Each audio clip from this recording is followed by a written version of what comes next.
Welcome back, SportsRanter Nation. Thank you to our hosts, Nico, Jake, Drew, and Ben, joining us here during the Pro Bowl week. Okay, a lot of exciting things are happening, and so we want to discuss a few things. There's some trade talks. We haven't had a chance to cover the Pete Carroll and Chip Kelly addition to the Raiders.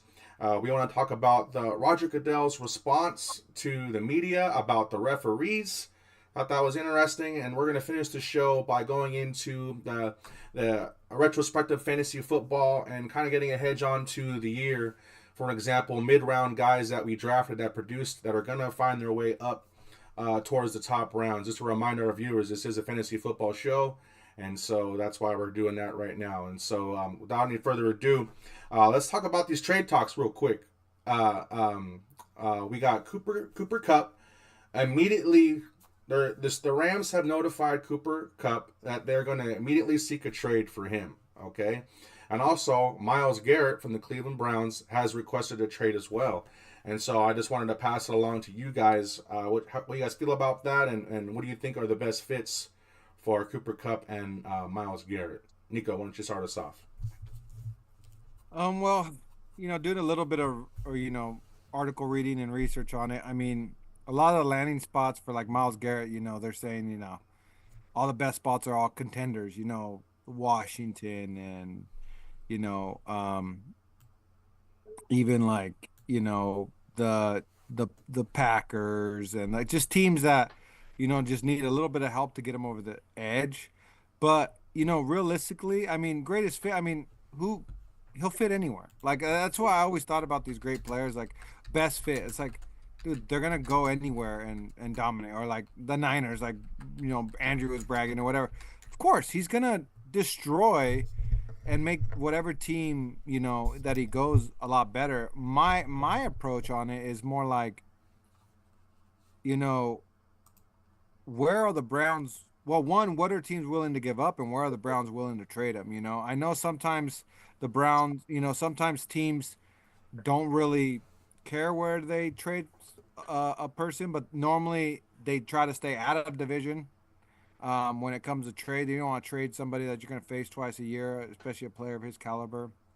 So that kind of eliminates, Baltimore and the Steelers, who obviously would be great to pair him up with TJ Watt, and the Bengals, who need a whole bunch of help on defense. The Bengals would freaking love to have him, but I don't know enough to know who's willing to give up, I don't know, two first round picks. Like, I don't know I think that's a little hefty, but shoot, with Miles Garrett, like they could definitely demand that. I saw one article that it's, it could be two first round picks.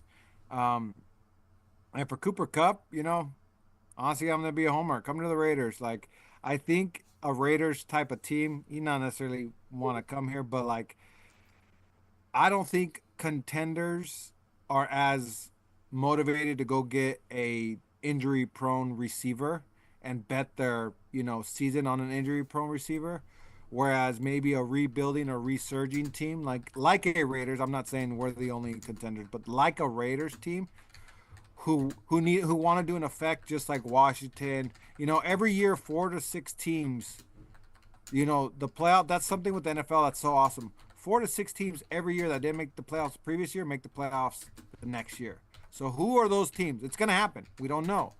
Obviously, Ben, you're rooting. You think the Panthers got that talent? Obviously, I think if we get whatever quarterback we get, we have a shot to be one of those teams. You know, there's always teams right off the cup. The Colts didn't make it this year. Do they make a leap and make some moves and they make it next year? So, like teams like that you know can take that risk on an injury prone receiver, I think is the best fit for Cooper Cup because he's old and injury prone. So unless, again, I think the Chiefs can always have the luxury to add anybody and they can risk it. But other than the Chiefs at the top, like, you're not going to risk it if you're Detroit. You're not going to risk it if you're, the Eagles. You're not going to risk it if you're those top flight teams just because you're probably going to have to give up something. And then if he gets injured, now you're hindered and you could have just kept your gore guys and added younger talent to continue your run on it. So that's kind of my take on those two guys. Jacob, you have been on the white hype with Cooper Cup and all every fantasy. And even last year, right? I was hating on him. He was one of my receivers that I didn't like, and he came out strong last year in the beginning before he got injured, right? So he's injury prone, and so was Saquon Barkley until he got himself a good chance. And so, what do you think, Jake? Well, he only missed, what did he miss? 3 games this year, 3 or 4 games. He ended up hurting his ankle or whatever. Yeah, I don't know Um, how many he you missed. know, he suffered pretty bad injury last year, and he took a ding this year. I still think he's got 1 or 2 maybe good years left. I actually think a really good fit for Cooper Kupp would be the Chargers, because the Chargers want to be a run first team. So he's not going to be asked to be doing it's not a pass first offense, or at least they don't want to be. So I think he could actually have a an impact there, because he's not going to get 100 catches in a season or whatever, but he's a guy that gets open. He can run routes, and if he stays healthy in the off season, and then he's over a year removed from that, from the injury, then I think that would be a good fit. As far as Myles Garrett goes, like you said, Nick, I think, what is he in the last year of his contract? I'm not sure his contract situation and what that's going to be like, but I being a Bills fan, like Bills defense could definitely use a pass rusher. It's going to be a team that if it's going to be a 1 year rental or something like that. A team that's in the play, it's going to be a contender and kind of needs that nudge over the finish line. But I think this is really bad for A lot to give up, though. what's up? It's a lot to give up. That's where Right. I don't know. I Yeah, agree you with got you, to but have the it's kind capital of to give up and all that. But ultimately, you know what? The guy came out in social media, said, "Hey, it's been great, but I don't want to play here anymore." Browns can say all they want; they're not going to trade him, but cannot establish this culture after you made this huge mistake with Deshaun Watson. About now all your stars want to leave, and you're not going to trade them. Like, it's like they'll get something for him, but I don't think they're going to get. It's not going to be some 3 first-round pick or anything like that, because the Browns are not in a position to make a lot of negotiations. And you're gonna start seeing these guys, one by one, kind of fading out until they get out from under this Deshaun Watson thing and they change that culture. So, he's got 2 years left, by the way. So two years. that kind of helps the trading block a little more, that it's not going to be a 1 year Yeah, rental. so that helps the Browns a little bit, and if you're a team that's close, pretty much you could say any team that was in the playoffs this year, could definitely use somebody like that for sure. It would probably be worth it. But like you said, Nick, Myles Garrett would be a good fit anywhere. He's so. Yeah, we'd have to see if he has any like trade clause trade clause veto. Like if he can, I don't know. It'd be weird if he can kind of veto, because some of these stars have that type of power. So if that was the case, he would be only want to go to like contenders in my mind, right? That's why you would ask a trade. I think Buffalo's a good spot, actually. That's Yeah, nasty. Ideal. Buffalo's defense. I've been, since the loss to the Chiefs. There's been so much I've been reading and stuff. It's like McDermott's supposed to be this defensive, minded coach and all that. And all 4 losses that they've taken to Kansas City since Josh Allen's been there in the playoffs, they've given up, 28 or more points. It's just wild. So yeah, Buffalo would be a great fit. I think Washington would be another one. There, I think Washington's going to get really good really fast. So we'll see. We'll see where he goes. Look, But it all depends on who has the capital to give up. Drew was the one that sent us that ridiculous picture of Miles Garrett standing next to Joey Bosa. No chance. What do Nick you Bosa. what Nick whatever Nick, one of the damn Bosas. What do you think, or what do you know about this situation, Drew? Andrew, what do you know? No, I don't. I mean, it's just obviously Niner fans, this, that, and the other, were quick to the Photoshop, But no, dude. I think it would be amazing, bro. Like, you put Nick Bosa and Myles Garrett on the same D line, it would be disgusting. I think what would it take? I think if the Niners are smart, I think they give up a first-round pick, they give up Debo, and they give up a third. And I don't think that's a bad trade offer, to be honest with you. I really don't. You get somebody who's Obviously, Debo can produce. Yeah, he had a down year, but you get Debo out of there. You get rid of his contract. You're able to free up cap space to get Myles Garrett in, and your defense gets bolstered with Robert Saleh, and it's completely rejuvenated. And You really thought about this, huh? I would absolutely love that. Yeah, it makes sense. It makes sense for both teams. Oh, Get really out does. of here. Nobody's trading for Debo. Get out of here. First Debo in the third. That's not a bad trade offer. I would never. not after You're that, pick man. 11. Not after that They're- season. They're not going to want to take on Debo's contract or want to re-sign him later. That's the Yeah. problem you have with that deal. Now, here's the thing. Now, hopefully the Browns have smartened up, and maybe they haven't. But like Jake said, they have this Deshaun Watson contract that they have to just endure for however long, like 3 more years. Yeah, let's bring over Debo and put his contract in that too, and have him injured the entire time and not produce and not play for us. So let's just waste another 20 million or whatever his contract is. Like, no, it wouldn't be smart. I don't see, if you're gonna give him Ayuk, we could talk. Yeah. But Shit, we can give Ayuk. I don't care. I'm just saying, you got to give him a guy. In my mind, if I'm the Browns, like, I need somebody who's not going to be injured, because I'm already wasting a boatload of money over here. So All I I'm gonna can't say is take this: on a guy who's the Niners are going to either get T.J. Watt or they're going to get Myles Garrett. They're going to get one of those two guys. Dude, how Oh much my money God. do you guys think you got? Right. Like, We have all the money in the world. no, you do Dude, not. it's Prague. Prague is And, the and you're You gonna haven't re-sign paid Brock Purdy yet. You We don't haven't need to pay paid Purdy. Pay Purdy $40 million. We're good. That's all he deserves, anyways.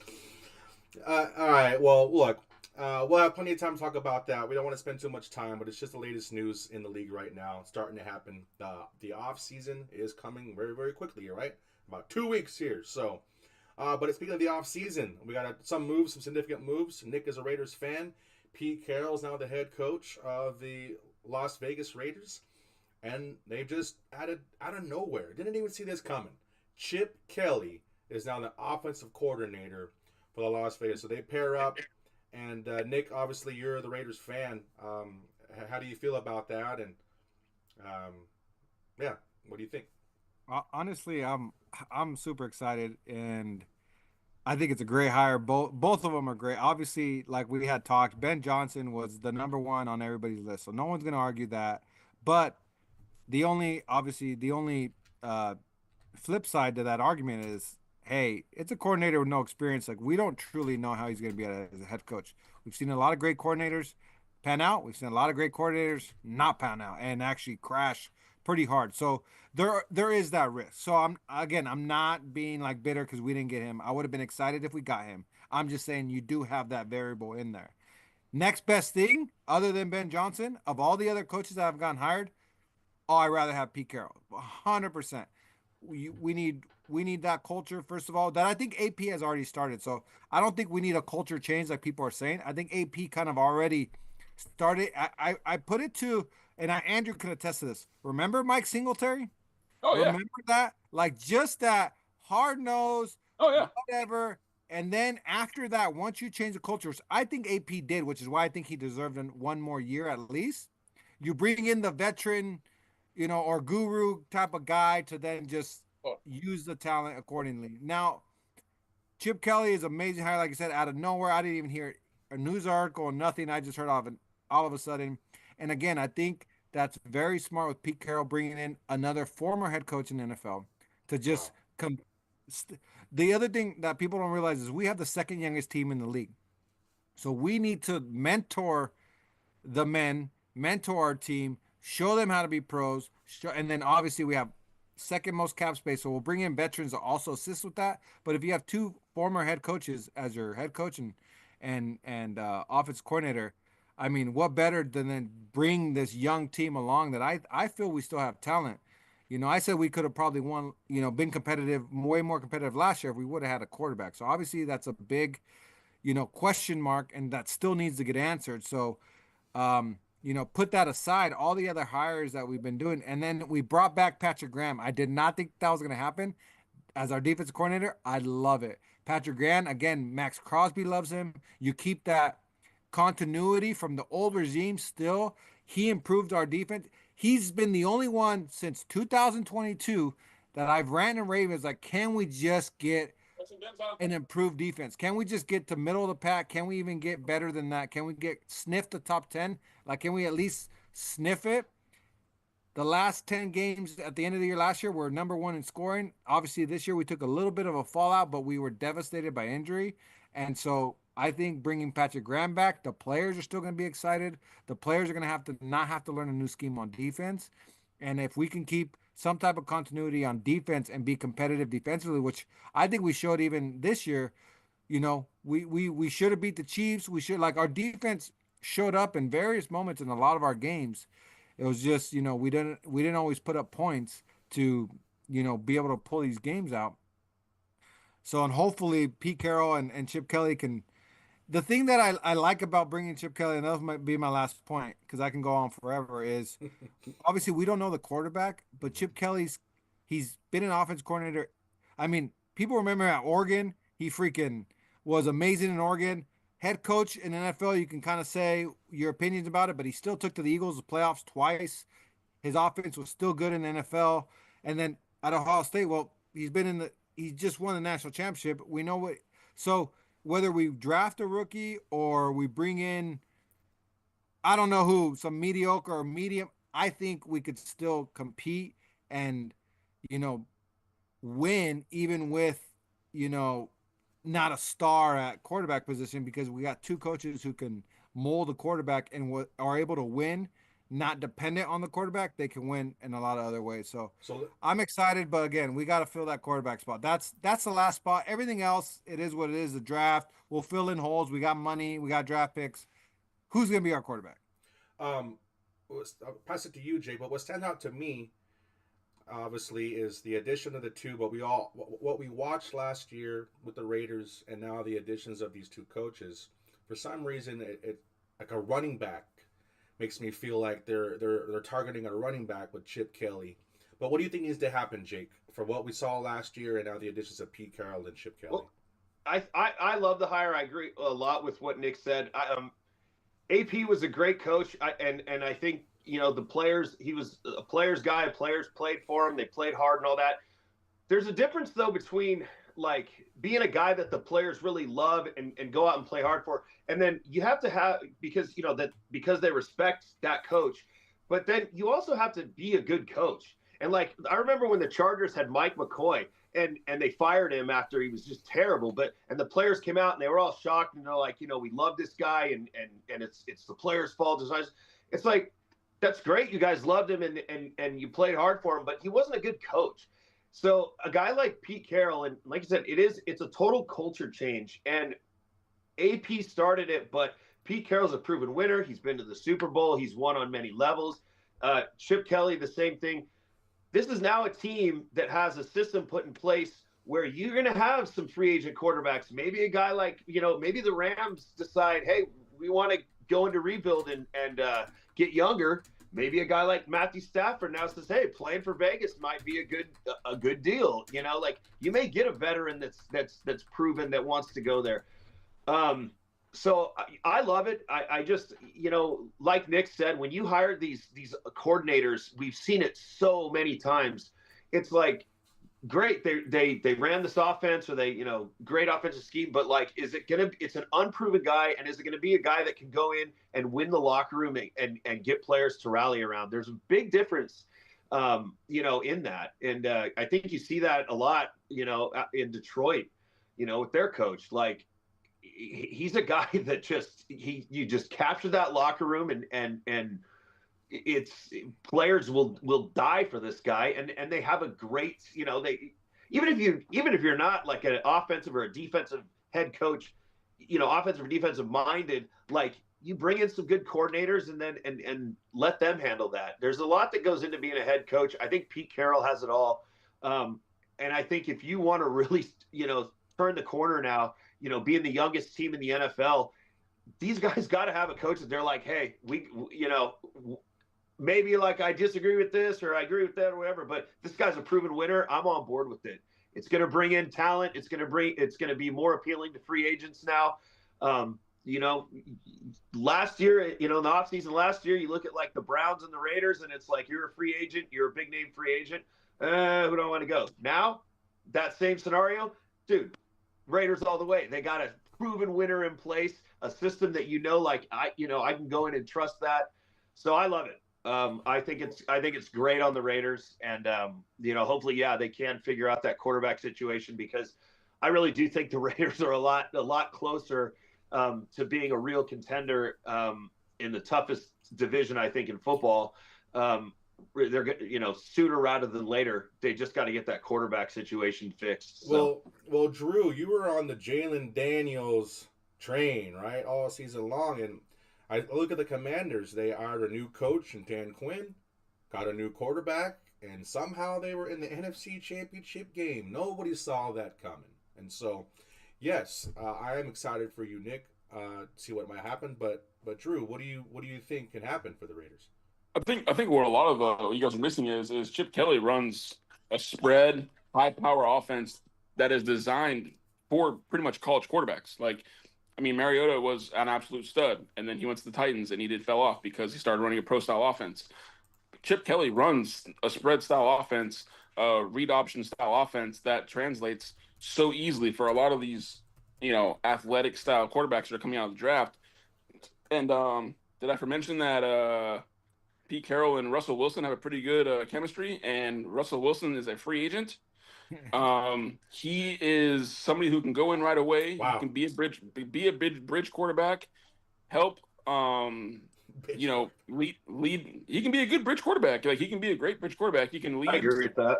He can lead by example to any rookie quarterback that they bring in, and you're going to get Russell Wilson for pretty much pennies. You know what I mean? So, to me, it makes all the sense in the world to kind of rekindle that marriage that they had. And I think the Raiders can be well on their way. You know what I mean? Russell Wilson's still relatively young. If he is producing like he was with the Steelers before he fell off the map, yeah, you can bring him in first 5-10 games, let him cook, and then switch over to the rookie once he's ready. So, I don't know. I think the Raiders got a pretty good idea and plan. I like the way they're doing it. And Chip Kelly, even though he sucked at a head coach level, especially with the 49ers, my life, guys. It's my life. Yeah. So, but it's all right. I'm gonna add in a little bit more. So the other reason why I like it is because, like Jake said, our division. So even though I loved AP, we were gonna get out coached every game. There's no question about that. Now that doesn't mean you got to lose. You can win with, like I said, effort, grit. Just I'm gonna bully you, all that stuff, which we have. 2 years ago we beat the Chiefs and all that kind of stuff. Like, we can win games, but you're not gonna win consistently if you're getting out coached. And it's nothing against AP. He had never even been a coordinator before, and you're going against Andy Reid, Jim Harbaugh, and Sean Payton. Like, we were gonna get out coached every division game. Like that. That's just a fact. Yeah. I don't believe that anymore. Now, Yeah. I'm not saying Carroll's as good as Andy Reid or whatever, but they're not going to do something that they've never seen. They're going to do something they're not prepared for. He might have now things that could throw a wrinkle for their coaches. Like, we're going to be on the same level now. And I think that's super important when it comes to division games and all that, because you're so familiar with each other. You can't be getting out coached in a division game. So that's something I'm excited for. And on to Andrew's point, I don't mind Russell Wilson. But I really, because we have cap room, I really hope we trade up and draft a guy. That's just me. And if he doesn't work out, oh well, you took a shot. You have to take a shot on somebody. And if it doesn't work out, then we're probably going to be in the top 5, top 10 again, and you draft another one. Like, we gotta keep drafting one until we hit. Because I don't think in free agency we're going to find the answer. I don't mind if we bring Russell Wilson over for like the bridge, but we still need to find somebody else. I do want to throw out, just for a conversation piece, on the flip side of Russell Wilson, what about Justin Fields? No. No, If nobody there's, likes you him. know what? There's no way the If Steelers give there's him any up. offensive coordinator that can make him, I mean, you could compare to Marcus Mariota. It's probably Justin Fields. The Well, thing is, I'm just mean because of Chip Kelly's offense, like Andrew said, like the thing with Justin Fields though, They're is not letting him go. you're young. well, that's a separate issue. I'm just saying, But- what if they did, Drew? No, but listen. But the reason that we're saying we like Pete Carroll and Chip Kelly is because they're proven winners. They're guys that you can believe in. That are leaders. That it's like guys can get behind and say like, this guy's a proven commodity. Like I'm playing for this guy. Justin Fields, despite all his stuff on the field, like there's been a lot that's come out that says this guy is not committed to like getting better. He's not a locker room leader. He's a guy that's thrown a lot of his players under the bus. I don't think he's the way to go. I would rather take. I see that, and I get that. Yeah, based on the attitude and all, I completely agree, Jake. I was just kind of throw because again, there's nobody else out there. I don't really want Donald. Maybe not, but. No. He's probably going to cost a lot more than we want to pay for someone like Darnold. And other than that, there's like nobody else out there. Yeah, Russell Wilson. I was like, okay, they got two. Maybe they get rid of the other guy. But yeah, you're right. I don't like the attitude and all that. Thing with Darnold though is I don't think anybody's going to give him more than a 2 or 3 year contract. So you're not signing him really long term. His value drops those last 2 games. And Darnold's a guy that works hard. Every year where he's let go, he's always picked up. Darnold may be a good bridge guy, but if really you're looking for a bridge quarterback or whatever, you want a guy that that you can trust to mold, some of these rookies. So, Well, moving along, you guys. It's going to be a crazy offseason. It's probably going to be one of the craziest offseasons we've seen in a while. But moving along, the Chiefs and the Eagles have landed in New Orleans, and so has NFL Commissioner Roger Goodell. And it didn't take very long for the media to go ahead and blast him about the referee situation when it comes particularly to the Chiefs, because I don't know if you guys noticed this, it's not a league-wide thing with the refs. It's only in Chiefs games. So they're very specific about it, right? And so what he had said, basically, I was trying to find it. Like, that's all he freaking said, dude. That's all he said. Like, he said, yes, it's a sign of the passion of our fans. And yes, it's something that we should work on. Oh, I was upset, Jake, when he said this nonsense. And so what do you think, Jacob, and how you dodged this question, Jake? What do I think? Oh, God. I think, first off, this has become now, this is a thing where, like I sent that clip to you guys earlier, and you got people asking Mahomes, Kelsey, in the Super Bowl week during their interviews about, giving them shit about the referee. This is a big deal. And Roger Goodell and the spokesperson for the referee union and all that can come out and they can say what they want. We work hard for the integrity of the game. They say, there's, each referee will only referee a certain team twice throughout the year. So all these teams, there's no one referee that like is on the same, reffing the same, team, 8 weeks out of the year. You know what I haven't heard? I haven't heard anybody come out and explain why that call was made without any chains being brought out about Josh Allen and the first down. I want more transparency from the NFL and the referees. That's what they need to come out and say. And they're kind of now, you see behind the scenes. Well, in 2025, we're going to start looking at doing more, reviews and more technology for first downs and 15-yard penalty plays and this and that. They're only doing that because they know that this is a big deal and they know that this is garnishing more attention than they ever thought it was going to. I sent you guys the numbers earlier in the week about, the revenue that Taylor Swift has generated for the NFL, which is, about $340 million. It just, I want to hear, I don't want this crap from the commissioner about, all the integrity's there. We find, he said it's ridiculous. We find it ridiculous. No, it's not. You have an entire country. They did a poll. 75.6% of the fans of the NFL believe that the games are rigged or influenced from an outside source in some way or another. 76% of the NFL fans believe this. And this is because the refereeing of the Kansas City Chiefs game is so blatantly, obviously favoring the Chiefs. You have to address it. So until he comes out and or the spokesperson for the referee, union comes out and they say, this is why this was called. This is why this was called. Why is the media not able to interview the referees after the game and say, like, hey, you made this call, but you know what I mean? Like, why are they not more subjected to transparency? They make these calls. There's no explanation. Everybody's wondering, and the game is done. The game's done. So, so Roger, it's crap. It's 76% of fans of the NFL think that the games are fixed. I love it. Drew, what did you think about Roger Goodell's response? Or should I pass it to Nick? No, you're good. I think it's pretty.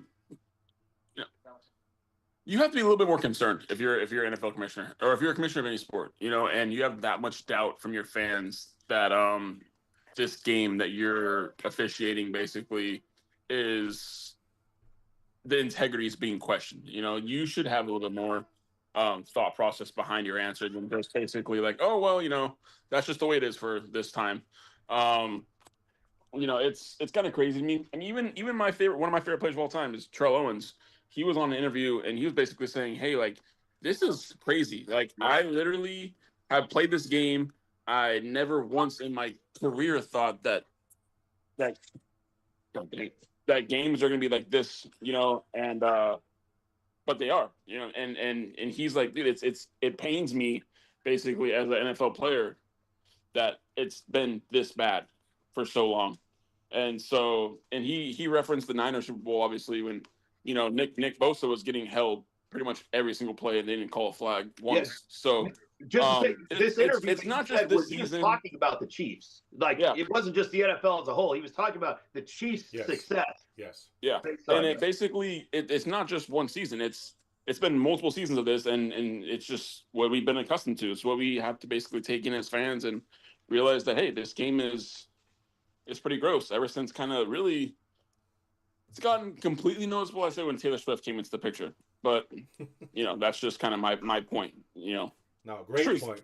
I believe it. Roger Goodell should be more concerned, not to say, "Oh, it's a sign of the passion of our fans, and we should do something about it." Yeah, Nick, what do you think, bud? Yeah, I mean, the problem is the statistics show otherwise, and like, I was looking some up because I remember seeing it.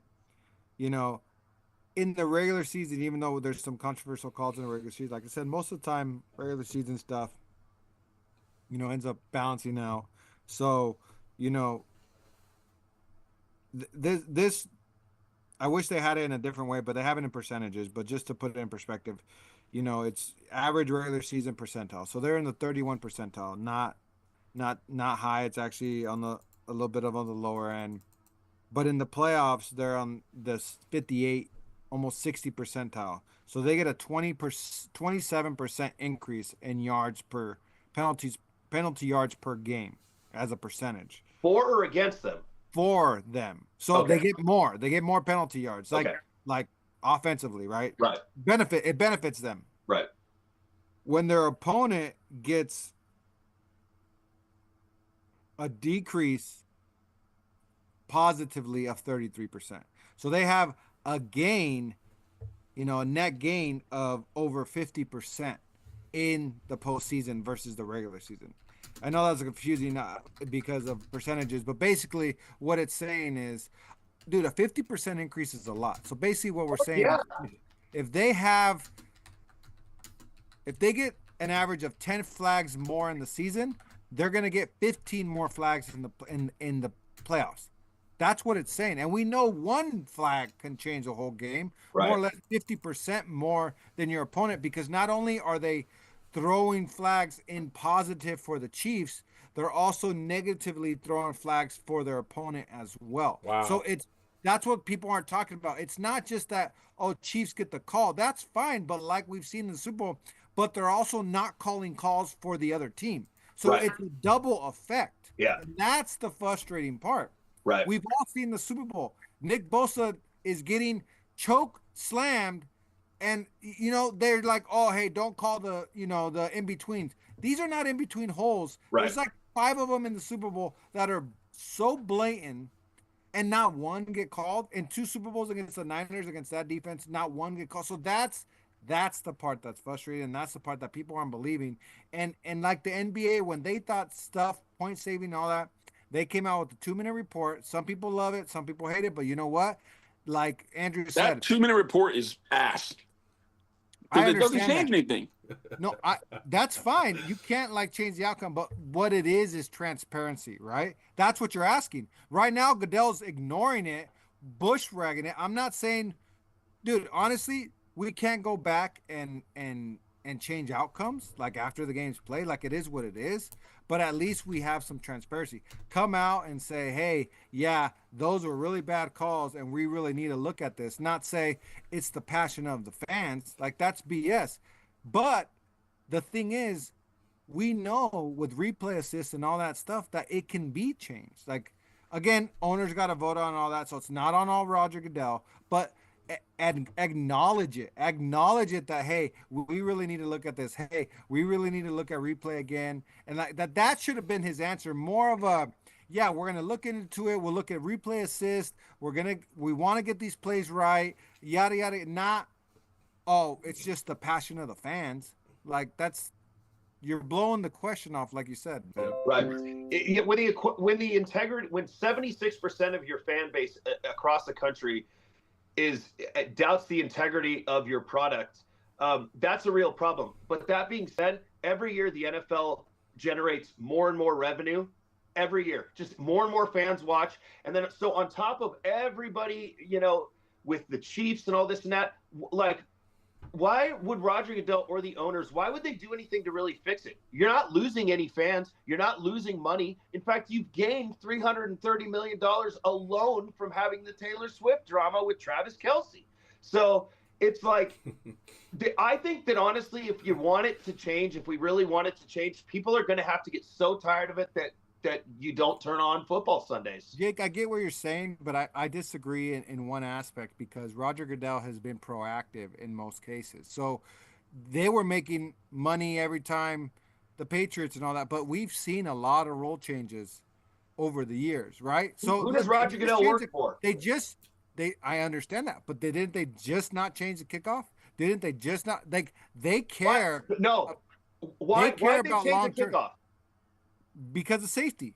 Because of the concussions, because of the CTE, because of something that was shining a bad light on the NFL that players were coming out, and it became an issue where it was going to cost the NFL money. You don't know that. That's my point. They're proactive in that. There was no evidence that people were going to stop watching football because of concussions. It's not about people watching. It's not about people. It's the players. Of course it is. You just made it about them making money. It's the players' union and the players coming out and saying, we're going to start suing you guys. We want compensation. And the owners saying, well, we don't want to have a strike. We don't want this to be a thing. Okay, we'll invest more money. When Junior Seau commits suicide. That was way back when the movie came out. That had nothing to do with the kickoff rule. But they could have said, hey, we put all these safeties. We got new helmets. We don't need to change the rule. What I'm saying is they've been, in the last 20 years, Roger Goodell, I don't know how long he's been there. How many rule changes have we seen? What I'm saying is he usually is proactive. And when it came to the penalty of the Chiefs. But I agree with Jake. Yeah, he's absolutely proactive, but in the sense of keeping the dirt off of the NFL. That's his job, is to keep these owners paid, keep them happy, and we're going to discuss behind closed doors, whatever. So absolutely, Nick, he's proactive. Yeah, but they've changed replay assist. We used to be able to replay pass interference. They changed that because it wasn't working. They've done things that had nothing to do with having a negative look on the NFL as far as getting sued or nothing. It's been proactive to keep the game moving, to keep people in the stands, to do things that people, same thing. We've had this before. We've changed replay on flags before. That's my point, is that they've done it before. And when it came to the chief, he brushes it off, which Yeah. again makes us question, like, hey, you've made rule changes when it came to penalties. You've made certain things reviewable or not. They changed the face mask to all of them are now 15 yards, right? That wasn't always the case. It used to be 5 and 15. They just changed it to 15 now. There's been a lot of things that they just made rule changes that had nothing to do with the league looking negatively to make the game more efficient, more points, whatever you want to say. There's Yeah, always but been why did Goodell something. do that though? The rule changes that Goodell has made is to what? It's to help the offense. It's to help the offenses. Why is that happening? Because sports betting has become bigger now than it ever has. Everybody wants to see points, points, points, points. The fantasy football, the underdog betting, the sports betting that is caused by good offense, that has generated. I think it was 2 or 3 years ago where they said fantasy football alone. They said like something was like 15% of new NFL fans only watch because they got into fantasy. It was actually 20% got into because fantasy football, not because of the product stuff, because of betting. So Goodell changed these rules, but it was to benefit something that was bringing fans in. I don't think that they're going to change this until they start seeing again. And I don't even really blame Goodell. Who does Goodell work for? The owners. The owners care about what? Money, profit. And right now, the Chiefs and the Taylor Swift thing are bringing in profit because as pissed off as we all are about the Chiefs, we're still watching. We're still tuning in. So Yeah, I I think tend to disagree only in the matter that, yes, I get what you're saying. I'm not saying you guys are wrong, but you're in that case, they wouldn't have done any of these other things that they've done over the last 25 years. Like it doesn't make any sense. If they did it for fantasy football, yes, they're doing it for money. But why okay, any change they've made for money. Correct. We can all agree with that. Owners want money. But it's the image of the league and the scoring's been down the last 3 years. So it's not even about points anymore, right? But you just said they keep making more money. Scoring's way down, way down, way down. So it's not that it's they just care about the image of the league in general. So normally when pass interference became a big ordeal with the fan base, they're like, you know what? We need to maybe make it reviewable. That was a didn't work out. Nobody still agreed with it. do they It care wasn't about the working image of out. the They league? took it away. What I'm saying is, he always any questions he normally asked, even when it came to safety, flags, all that stuff, he would address it in a way like we'll look into it. We'll do like I'm not saying they're going to make a change, but he would always at least address it with some constructive analysis of the situation instead of brushing it off like But Ben said he did. does he really care about the image of the league though? Deshaun Watson, 31 accounts of fucking sexual misconduct, still in the league. And you could go There's back and always back to back. outliers, Like Jake. There's always outliers, and if you're not convicted of a crime, because some people are going to say you're not proven innocent, so now you're taking away the human rights of Deshaun Watson, right? Because no, you're but I'm not proven saying guilty, or you're innocent until proven guilty. So no, if but some I'm team saying wants to that take a like shot on them, MLB and Trevor Bauer, a woman accuses him and they boot him out of the league. Like it's like they do not they absolutely do not stand for that in other sports. Football is the No, one sport where big contract, a lot of money, big star. It's like how many times have we seen it where these guys are back in a no, year? that's true. Like we're getting a little A carried little away. bit. We're Like getting no, we're getting a little carried away with Drew. It kind of reminds me of okay, if they truly care about the image of the NFL is the reason why Terrell Owens is not a first ballot Hall of Famer. Would you agree with that, Drew? It's because they care about their image in the long run. But how can Terrell Owens not be a first ballot if they care about the image, but then they allow a guy like Deshaun Watson to still play in the league? It doesn't make any sense. And I know we're getting carried away. We're probably going to eat it the rest of the time with this. I don't know if we have time for the fantasy part, but what do you think about It's that? also it's media too, right? Because obviously when it comes to um, voting and whatnot, it's also media inspired that these guys have to do it, and obviously To hates media. It's just one of those things where it's just voting by random people. Like just like Ichiro Suzuki wasn't unanimously a Hall of Fame like first ballot. Like that's come on, bro. Like same thing with like Derek Jeter. Like some of these guys, it's just like there's always gonna be these donkeys that are gonna, vote for somebody and just to have their self be like, oh well, he's not gonna be unanimous because I'm not gonna let him be it. There's always gonna be some sort of ego. There's always gonna be some grudge from media that's gonna be holding against some sort of athlete. And Tio, obviously, he played for what, 5 or 6 different teams. He's gonna probably piss off a whole bunch of different media members and this, that, and the other that hold votes. So it's just voting situations and all Hall of Fame stuff that all sucks. But when it comes, like I said, when it comes to the image of the game, dude, like I don't know, I tend to lean more towards Nick than with the you guys. I think Goodell has done a lot of good in the league, and I think he has made a lot of rule changes when there needs to be rule changes. But obviously, yeah, when you hear an answer like that, and you can clearly see that, hey, like Chiefs extremely over the last 4 or 5 years have really benefited over this kind of stuff, and it's not changing. Then yeah, everybody starts questioning it. Everybody sees there is a flaw in it, and it does need to be addressed somehow, some way. But you have to do that in a quiet room. You can't make it a public thing because then every single fan knows that, hey, this has just been fraud for the last 3 or 4 years. I'm sure they're going to have some sort of talk down in the offseason, like, hey, dude, we need to limit some of these things, this, that, and the other.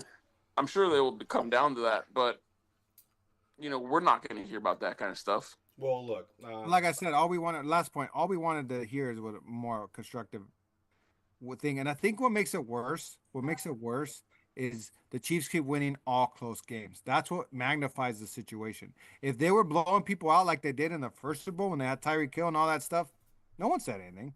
Because, cool, they got a call, but they're going to beat you by 30 anyways. Good luck, right? Like, no one talked about this when they had the Tyreek run. It's been more the last 3 years when they're winning every single one close game and they're getting all the calls. It's just like, guys, like, they're not that good of a team, and you guys keep bailing them out. That's where it's frustrating because they've been all close games. Look, even Roger Goodell said it in his answer to the media. He mentioned how 11 of these games were one close games, right?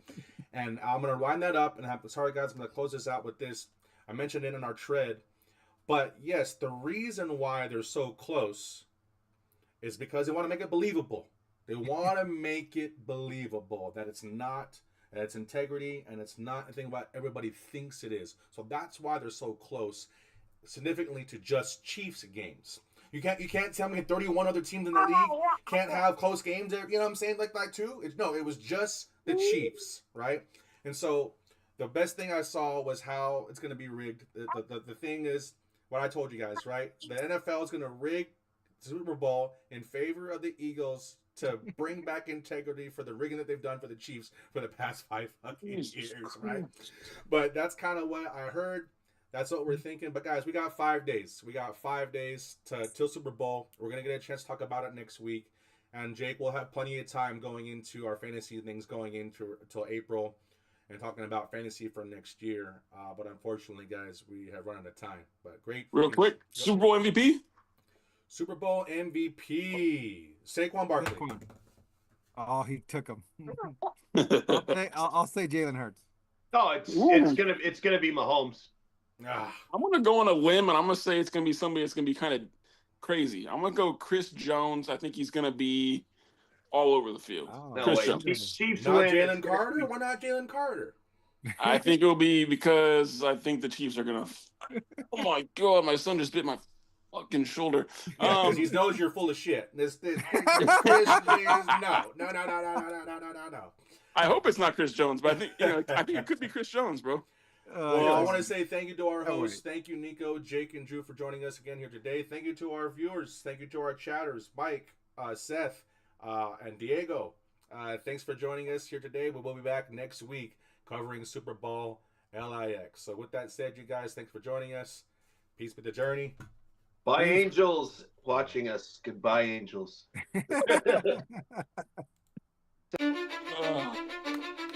Man, great one. Great show. 'Cause I don't give a fuck what you Love say. it.